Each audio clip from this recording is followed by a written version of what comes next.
Hi, I'm Dr. Boyce Watkins from Your Black World, and you know that there are so many situations going on in this country right now that involve race, police violence, and all kinds of other things we have to overcome as a people. And one of the people that I love to talk about this kind of stuff is Mr. Ken Williams. Ken Williams is a 20-year veteran of the Brockton Police Department, and he's a former detective. And he cares about black people most importantly. And Ken has some things he'd like to say about Baltimore and the state of police affairs and how cops do business. So first, I want to ask my brother, how you doing today, man? Thank you for having me today, Doctor. I'm glad you're here, man. Glad you're here. So you reached out and because you had some thoughts in terms of how policing is done, not just in Baltimore but around the country, and some of the ways that it's done in kind of a racially biased fashion where the game's kind of rigged against us. Can you tell me about that a little bit? Certainly. I mean, I want to start off by maybe paraphrasing some of the things that my colleague Reddit Hudson relayed to people a few weeks ago, which is that based on his experience, 15% of the folks in law enforcement have ethics. They're law-abiding citizens that work in the police profession.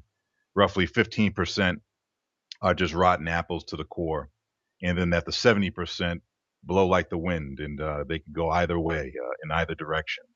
And I found that to be a rather interesting way of illustrating the issue.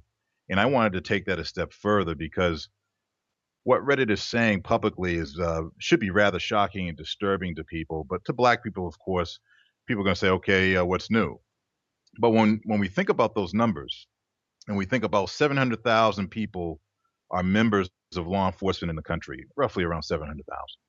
And we think about 15%, we're saying 105,000 folks out there are ethical. They go to work and they do their jobs correctly. And we're saying 105,000 people can negatively impact the 70%, which is roughly 490,000 people.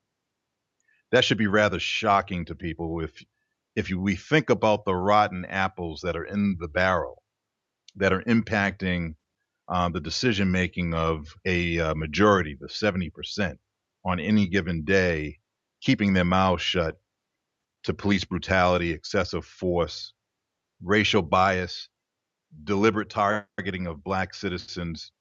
That is the reason why, when we look at mass incarceration, the numbers reflect throughout the entire country the racial disparity between Blacks and whites, who we already know whites commit more crimes as far as possession of drugs, but Blacks represent the overwhelming number of folks, the majority of folks arrested for nonviolent offenses.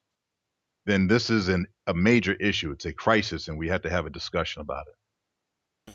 So it sounds like what you're describing is a little bit like that what they call the 80-20 rule in business, that 80% of your sales are driven by 20% of your customers, and it almost sounds like in police work you're saying that there's this 15-20% that kind of drive a lot of the problematic behavior that we see in police departments. They're responsible for the majority of it, and then you have those who see these things happen and don't do anything about it.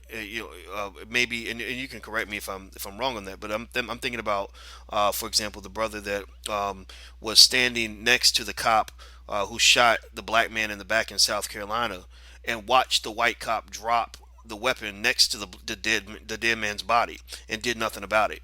And it's interesting to me that he wasn't prosecuted the last time I checked. I mean, I don't know if you've heard anything, but that really disturbed me. And it almost seems that I wonder, and I'm going to ask you about this. In our society, we kind of have an expectation that committing a crime, while that certainly makes you a criminal, you can also be criminalized for being an accomplice, or even witnessing or knowing about certain crimes and just not saying anything, or harboring a criminal, things like that. Why aren't those same standards applied to police? I mean, if you, or you can, maybe they are, maybe I'm wrong, but if I'm a cop and I see a cop commit an illegal act against a citizen and I don't say anything about it because I want to protect my fellow officer, what are the consequences for that? Well, the consequences should be that if a police officer has a duty to act, and what that means is that if they witness a crime, whether it's a police officer or a citizen, they have a duty to act to protect the rights of citizens and to uphold the Constitution. And if an officer or a citizen is committing a crime, they're both equal. Cops stand for citizens on patrol. So if a citizen is committing a crime, they should be held accountable just like every other citizen. Police should not be given any additional extension of or attenuation of the law as it is interpreted. They It is should very not. They clear. should not be, but they are, right? I They mean, most they definitely are, but absolutely. Please continue. I just wanted. I thought you'd agree with that. I'd love to hear what you want to say about that. But go ahead, please. certainly. I mean, when we think about I try to be a good steward of history because I think in history we can find some of the answers that are repeating themselves today. And when I think about history and I say to myself, whites have considered since the 15th century when they began white supremacy, this idea of white supremacy, and they brought people, kidnapped them from one land and brought them to a different land. We're talking about since the 15th century, 90,000 voyages from the Horn of Africa to enslave millions of black people, to do the labor and do all the things that white people could have done for themselves. They entrapped black folks, enslaved them, committed human rights violations, and then whenever the black people stood up to go and protest to fight that system, they blamed the black people for trying to fight the system. Mm. That perpetuates itself throughout history. When we think about, the fact that black folks have been extremely unbelievable as far as how we have fought in the American Revolution War to get rid of the Brits, for America. We fought in the Civil War for the federal government to go and get rid of the secession that was taking place down south in those different states. We fought in the World War battles to go and help make sure that German Nazi didn't commit the atrocities that it was committing against Jewish folks. We fought in Vietnam, and we have been fighting for respect, the same equal rights under the law, and we've also proven ourselves to be extremely tolerant to white supremacy, which is an issue because when we think about history and we look at we parse it out throughout the entire time of history. First of all, there was no black person that that was sitting at the table writing the in 1776 the independence. We're talking about 54, 56 folks that sat down, designed the laws after the European governments. Britain was no longer in contract with the United States. United States broke off. We're talking about white men sat at a table and designed the writ contract of the Constitution. From that point forward, each state, the United States provided a writ contract to incorporate each state. So we're talking about white men in each state then formed their own constitutions after the 13 colonies were formed, and now we're building out to all these different states. White folks have given themselves unbelievable welfare to exonerate themselves for crimes that they committed. When I think about in 1863 Lincoln giving amnesty to all those states with all those citizens that succeeded from the government, committed treason, all those individuals that committed treason, he gave them amnesty. When Johnson took over the presidency in 1865, he not only extended amnesty to the people that lost the war during the Civil War, he also said to the black folks, I'm going to take back those 400,000 acres that Sherman gave you, and I'm going to turn them back over to the white folks that you just kicked butt with to go and help the Union prevail. I'm going to give them back the property. And he then exonerated them, and then they could go on and purchase land under the Homestead Act. Unbelievable welfare. At some point in time, when we think about all of this history in the country and we think about how blacks have been targeted, profiled, uh, it's unbelievable to me that A, we haven't had a formal apology, and B, we haven't had our reparations paid to us for all of these wrongs that have been committed. Well, maybe maybe part of the reason that we haven't gotten any of those things is because, as you brought up earlier, maybe because it's because we have been trained to not be willing to fight for that. That tolerance for white supremacy, it seems to have led us to a point of complacency where we truly believe that we don't own anything because we're not supposed to own anything. We should just be happy to be free and to just be a part of this country and to be able to live and not be killed or not be enslaved, and that's enough for many of us. I think that there's another level of what is self determination that comes where you say, okay, being alive and not being enslaved, that's not enough. Now I actually want to have some equity in the country that I am a part of, and it seems to me that a lot of what you get is not based on what you're supposed to get. A lot of what you get is based on what you get. What you go get, if you know what I mean. And so, do you think that there are times where we've trained ourselves to be just incredibly complacent? I mean, because remember, even when the U.S. won its independence from Britain, they could have complained all day about what the British weren't giving them, but I don't think the British would have given them their freedom. Right? They had to kind of fight. They had to raise a little hell. They had to riot. People get mad about the riots in Baltimore, but the Boston Tea Party and all that stuff. The whole Revolutionary War was nothing but a big riot, right? So, do you think that maybe we have to change our mindset in terms of not just laying out what's supposed to happen, but laying out how we're going to shape our own reality and make certain things happen? What do you think? I think that, and I like I said, I mean, I've been trying to study this because being from law enforcement, one of the things I loved about the profession was being able to try to help people, and I never liked seeing the same cycle repeat itself. So solving a problem, um, you know, this is a huge problem. So I would like to solve it. And one of the things that I discovered in my research on the subject matter is that when we think about before America, before the 15th century, uh, this thing about racism goes all the way back to around 600, late 600 AD, I believe, when um, the Moor, as they were called, began to invade Spain. Prior to that, we had blacks who ruled Rome. Prior to that, we had Hannibal that crossed mountains with elephants and an army and defeated Rome. So we had a lot of respect, and it didn't really go by color. But then all of a sudden, around 600 AD, the late 600s, um, the Moor was identified as being black, and it became a religious battle between, I believe, at that moment in time, by identifying the Negro, the Moor, as black color, and then that led to Europe when the Moor invaded Spain, worrying about the Moor invading Europe.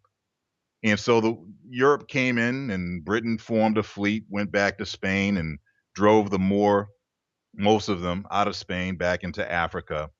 And it seems that might have been the start of this color and this white supremacy idea of driving people who are color backwards and having us forget about the greatness that we originate from. And Hmm. when you have several hundred years of people being deprogrammed, we all are born ignorant. And until we insert things that represent our true identity, we're going to fall for whatever someone else puts in its place, a vacuum, so to speak. So after several hundred years of white people in America, through this engineered system of white supremacy and slavery, having black people forget about their heritage, and robbing them of where they're from, and understanding of history. We have 100% of people who don't know where, or not 100%, but we have a lot of folks. I'm one of them. I don't know where I originate from in Africa. I'd have to take a DNA test, for instance, to figure out where I originate from. I go to work and I listen to white coworkers. They want to go back to Italy, or they're going to go to Rome, or they're going to go someplace out of the country to their land where they originate from. They have family there and friends. I don't have that same shared experience because of the way that my ancestors were robbed of that heritage. That kind of upsets me.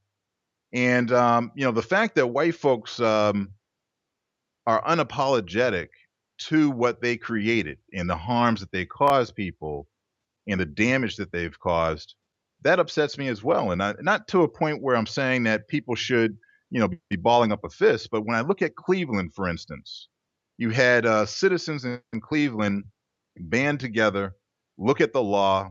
They looked at a 1960 law. They went before a municipal judge. They said, "Hey, judge, here are our affidavits. We reviewed the Tamir Rice video. We believe the people that these officers, based on this evidence, committed crimes against Tamir Rice, violated his rights, committed murder. What do you say, judge?" And the judge says, "You know what? Based on the evidence in front of me, I agree with you. There should be warrants issued for these two officers."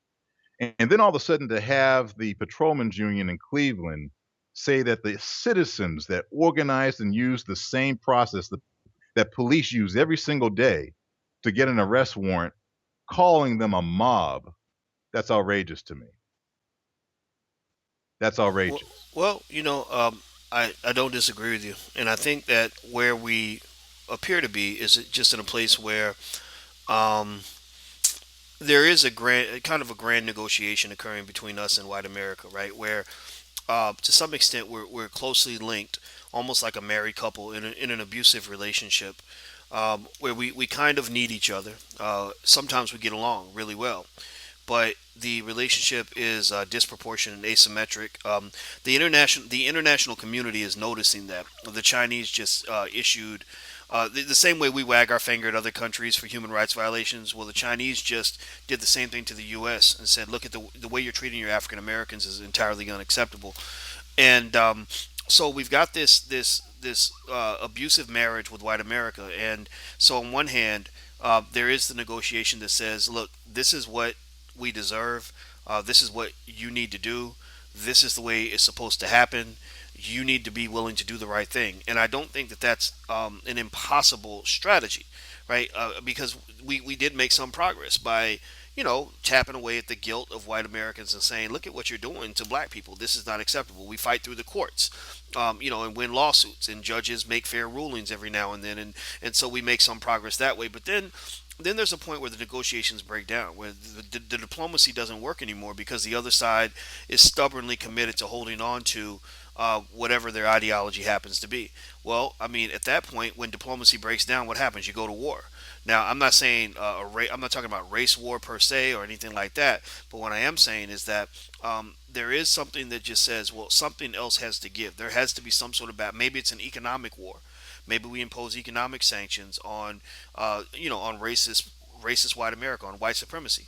That's where supporting black businesses might come into play, or and then sometimes it even gets physical. I mean, you see in Baltimore when I see people rioting and quote unquote looting and all that stuff. People. I guess I don't know what people thought I was supposed to say about that. I don't know if they thought I was supposed to condemn the looting and the rioting. But I didn't, because I said, well, I mean, look at what you've done to these people for 40 years, or even longer than that, really, but really the last 40 years since the war on drugs began. If I were them, I would have, I mean, they should have been rioting and looting in the 1970s. At least another generation or two would have been saved from the tragedy that you're putting them through, because we are accustomed to trauma in our community. We're used to that. We expect that. We expect to be penniless and devastated. That's something that we've just become addicted to. Even if I was analyzing the lyrics, even in the song, the Black National Anthem, "Lift Every Voice and Sing," and I heard misery in that song. I hear, we're walking down this bloody road, and all these horrible things have happened to us, but we're going to keep on marching because we can endure trauma. That's our point of pride. And notice in that song as well, they don't mention where this trauma is coming from. It's coming from white people. I mean, we got to be honest about that. But we're scared to say that because we know that we'll get punished for even mentioning the role of white Americans, in our treatment, right? So at what point do you just say, I'm no longer going to take pride in my ability to endure victimhood. I'm going to take pride in my ability to overcome victimhood. And it almost seems like that requires a shift in mindset. So personally, I have little patience at this point when I have conversations with black people who will complain about what these white folks won't do. Well, these white folks, let me tell you how they're treating me, Dr. Boyce, on this job. Let me tell you what these white folks do. And I understand it. It makes sense. I mean, we know what they do. But what are you doing? That's my right. Is all you're doing is enduring abuse? There's no pride in that. Please, I'll let you get the last word. But those are the thoughts that come through my mind as you talk. Please, I'll let you get the last word here before we head on out. What do you think?